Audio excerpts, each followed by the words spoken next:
ਕਿਸੇ ਨੂੰ ਸਿੱਖ ਮਾਰਿਆ ਸੀ। ਹਾਂ ਕਿਹੜੀ ਗੱਲ ਪੁੱਛਣੀ ਆ ਮੇਰੇ ਤੋਂ?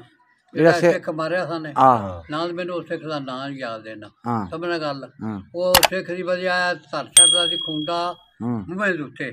ਇਹ ਬੱਬਰਾਂ ਜਿਹੜੀ ਗੱਲ ਸੁਣੀ ਅੱਛਾ ਹਾਂ ਵਿਰਸਾ ਥੁੰਨਾ ਸੀ ਵਿਰਸਾ ਤੋਂ ਨਹੀਂ ਚਲੋ ਕਿਸਰ ਕਹਿੰਦਾ ਸੀ ਉਹਦੀ ਗੱਲ ਕਰਾਂ ਨਹੀਂ ਇਹ ਇੱਥੋਂ ਬੱਬਰਾਂ ਦੀ ਉਹ ਵਿਰਸੂ ਤੋਂ ਤੋਂ ਸੁਣਦਾ ਸੀ ਤੇ ਉਹ ਜੇ ਪਤਾ ਲੱਗ ਜਾਂਦੀਆਂ ਹਨ ਬੀਬੀਆਂ ਹਾਂ ਉਹਨਾਂ ਦਾ ਆਂਦਾ ਜੇ ਇੱਥੇ ਦੇ ਜਾਇਆ ਕਰ ਮੈਨੂੰ ਹੀ ਹਾਂ ਮੈਂ ਆਪੇ ਖਾ ਲਾਂਦਾ ਪਚਾ ਲਾਂਦਾ ਉਹਨਾਂ ਨੂੰ ਹਾਂ ਸਮਝ ਲਓ ਗੱਲ। ਅੱਛਾ ਉਹਨਾਂ ਜਾ ਕੇ ਦੱਸਿਆ ਬਸ ਤੁਸੀਂ ਹੁਣ ਜਾਂ ਮਰ ਜਾਓ ਹਾਂ ਤੇ ਜਾਂ ਨਾ ਸਿੱਖ ਮਾਰ ਦੋ ਜਾਂ ਸਿੱਖ ਮਾਰ ਲਓ। ਉਹ ਵੀ ਸਿੱਖ ਸਨ ਉਹ ਵੀ ਸਿੱਖ ਸੀ। ਅੱਛਾ ਉਹਨਾਂ ਕੇ ਚਲੋ ਮੇਲਾ ਲੱਗਾ ਹੋਇਆ ਸੀ ਹਾਂ ਸ਼ਰਾਬ ਸਿੱਖ ਪੀਤਾ ਹੋਇਆ ਸੀ ਹਾਂ ਸਮਝ ਲਓ ਗੱਲ। ਹੁਣ ਸਿੱਖ ਜਿੱਲੇ ਸੋ ਖਾੜਾ ਉਧਰ ਲਿਆ ਨਾ ਫੜ ਲਿਆ ਉਹ ਇਕੱਲਾ ਸੀ। ਉਹ ਮਾਰਦੇ ਮਾਰਦੇ ਉਹ ਦੱਖਣ ਲੈ ਗਏ। ਅੱਛਾ ਅੱਗੇ ਆ ਗਿਆ ਕਿੱਕਰ ਹਾਂ ਤੇ ਉਹ ਸਿੱਖਾਂ ਕਰਕੇ ਖੁੱਗੀ ਪਾ ਲਈ ਕਿੱਕਰ ਨੂੰ ਅੱਛਾ ਜੱਫਾ ਪਾ ਲਿਆ। ਜੱਫਾ ਪਾ ਲਿਆ। ਅੱਛਾ ਉਹ ਮਰਨਾ ਜੱਫਾ ਉਹਨਾਂ ਤਲਵਾਰਾਂ ਨਾਲ ਵੱਢਿਆ ਤੇ ਜੱਫਾ ਟੁੱਟਿਆ ਤੇ ਮੜੋ ਨਾ ਉਹਨੂੰ ਮਾਰ ਮੁਰ ਕੇ ਉੱਥੇ ਪਾਣੀ ਛੱਡ ਕੇ ਉਹਦੀ ਲਾਸ਼ ਤੇ ਬੋਟੀਆਂ ਰੋੜ ਛੱਡੀਆਂ। ਗੱਲ ਮੁੱਕੀ। ਅੱਛਾ ਜੀ ਹਾਂਜੀ ਇਸ ਤੋਂ ਇਲਾਵਾ ਕੋਈ ਹੋਰ ਕੋਈ ਵਾਕਿਆ ਇੱਥੇ ਨੇੜੇ ਨੇੜੇ ਹੋਇਆ ਹੋਵੇ? ਹੋਰ ਸਿੱਖਾਂ ਨਾਲ ਵਾਕਿਆ ਕੋਈ ਹੋਇਆ ਹੋਵੇ ਤਾਂ ਮੈਂ ਸੁਣਾ ਤੈਨੂੰ। ਸਾਡੇ ਪਿੰਡ ਸਿੱਖ ਹੀ ਤੁਹਾਨੂੰ ਦੱਸਿਆ ਤੁਹਾਡੇ ਨਾਲ ਸਿੱਖਾਂ ਨੇ ਕੀਤਾ ਹੋਇਆ ਉਹ ਸੁਣਾ ਦਿਓ। ਹਾਂ ਸਾਡੇ ਨਾਲ ਵੀ ਨਹੀਂ ਸਿੱਖਾ ਸਾਡੇ ਪਿੰਡ ਨੂੰ ਸਿੱਖਾ ਲਾਇਆ ਹੀ ਨਹੀਂ।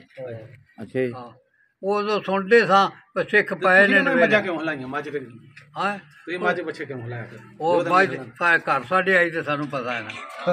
ਰਾਮ ਦਾ ਪਿੰਡਾਂ ਦੇ ਲਾਇਆ ਨਾ ਰਾਮ ਦੇ ਪਿੰਡਾਂ ਚ। ਫੋਨ ਕਰੇ ਵੀ ਬੱਚੇ ਇੰਝ ਪੈਂਦੇ ਹਾਂ ਦਵਾਈ ਲਿਆਵੇ। ਖਿੱਚਦੇ ਹਾਂ ਉਹ ਪਤਾ ਨਹੀਂ ਵਿਨੀਓ ਆਈ ਕਿ ਬੁੱਗਿਓਂ ਆਈ ਬਾਜ ਤੇ ਢੱਗਾ। ਅੱਛਾ ਹਾਂ ਤਾਂ ਤੁਸੀਂ ਕਾਬੂ ਕੀਤਾ? ਹਾਂ ਜਾ ਕੇ ਲਿਆ ਸਾਂ ਕਾਬੂ ਕੀਤਾ ਅੱਛਾ ਜਾ ਕੇ ਲਿਆਏ ਤੁਸੀਂ ਤੇ ਉੱਥੇ? ਹੋਰ ਆਪੇ ਹੀ ਆ ਜਾਂਦੀਆਂ ਸਨ। ਤੁਹਾਡੇ ਤੇ ਪਰਚਾ ਆਇਆ ਉਹ ਫਿਰ? ਦੂਰ ਦੂਰ ਤੇ ਪਰਚਾ ਕਾਹਦਾ ਹੋਣਾ ਪਿੰਡ ਹੁੰਦਾ? ਵਾਲਿਆਂ ਨੂੰ ਆਪਾਂ ਬੋਲੋ ਕੋਈ ਵੀ ਪਿੰਡ ਦਾ ਭਾਵੇਂ ਸਾਈ ਦੇ ਭਾਵੇਂ ਕੋਈ ਮੁਸਲਮਾਨ ਦਾ ਉਹ ਆਪਸ ਵਿੱਚ ਨਾ ਕਰਦੇ। ਤੁਹਾਡੇ ਤੇ ਪਰਚਾ ਤੇ ਹੋਇਆ ਹੋਣਾ। ਪਰਚੇ ਬੋਲੋ ਕਾਦੇ ਹੁੰਦੇ ਨੇ? ਉਦੋਂ ਉਦੋਂ ਪਰਚਾ ਨਹੀਂ ਹੁੰਦਾ। ਉਦੋਂ ਪਰਚਾ ਕਿੱਥੇ ਹੁੰਦਾ ਸੀ? ਪੁਲਿਸ ਉਹ ਕੋਲ ਲਾਮੀ ਮੋ ਡੰਗਰ ਹੁੰਦੇ ਸਨ। ਹੋਇਆ। ਸਭ ਨੇ ਗੱਲ ਵੱਡਾ ਸਾਡੇ ਪਿੰਡ ਮੀਆਂ ਗੁਲਾਮ ਦਸਤਗੀਰ ਸੀ।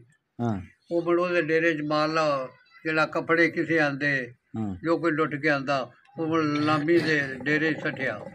ਉਹ ਜੋ ਖਾ ਗਿਆ ਮੀਆਂ ਗੁਲਾਮ ਦਸਤਗੀਰ ਉਹ ਜੋ ਗਰੀਬਾਂ ਗਰੂਬਾਂ ਜਿਹੜੇ ਉਦੋਂ ਆਏ ਉਹਨਾਂ ਨੂੰ ਦੇ ਛੱਡਿਆ।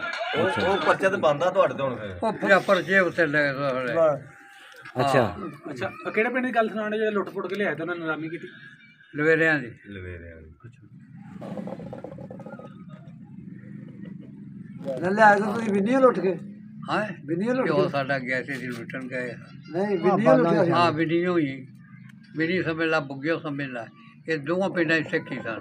ਉਹ ਤਦੇ ਬੰਦੇ ਮੈਨੂੰ ਅੱਜ ਵੀ ਕਹਿੰਦੇ ਬੁੱਕੇ ਗਏ ਜਾਂਦੇ ਬੰਦੇ ਲੁੱਟ ਕੇ ਲੈ ਕੇ ਲਵੇਰਿਆਂ ਨੇ। ਉਹਨਾਂ ਮੈਂ ਹਾਜੀ ਸਾਡੇ ਕੋਲ ਏ ਅੱਛਾ ਜੀ ਉਹਨਾਂ ਮੌਕਾ ਵੇਖਣ ਆਣਾ ਹੁਣ। ਅੱਛਾ ਮੰਨ ਜਾਓਗੇ? ਇਹ ਲਵੇਰਾ ਤੇ ਤਾਂ ਹੀ ਤੇ ਛੱਡਾ ਨਹੀਂ ਭੱਜੇ ਵੀ ਤਾਂ ਹੀ ਨਹੀਂ ਮੰਨੇ ਤੇ ਪਏ ਨੇ, ਹੁਣ ਵੀਡੀਓ ਬਣ ਗਈ ਹੁਣ ਮੰਨੇ ਬਣਾਏ ਨੇ। ਹਾਂ ਇਹ ਭਾਈ ਲਵੇਰੇ ਤੋਂ ਭੱਜੇ ਵੀ ਤਾਂ ਨੇ। ਕੋਈ ਸ਼ੱਕ ਨਹੀਂ।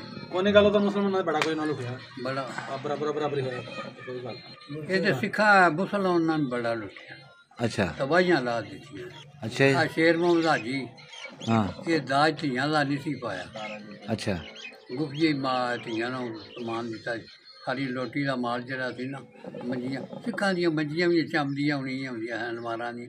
ਸਿੱਖ ਬਾਦਸ਼ਾਹ ਬੰਦੇ ਸਨ ਇਹਦੇ ਗਰੀਬ ਦੇ ਨਹੀਂ ਸਨ ਨਾ ਨਵਾਬ ਆਦਮੀ ਸਨ।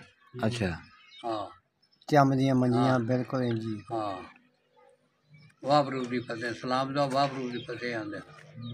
ਹਾਂ ਸਹੀ ਹੈ ਇਹਨਾਂ ਨੂੰ ਪਤਾ ਮੈਂ ਨਹੀਂ ਕਰਾਉਂਦਾ। ਚਲੋ ਜੀ ਠੀਕ ਹੈ। ਹਾਂ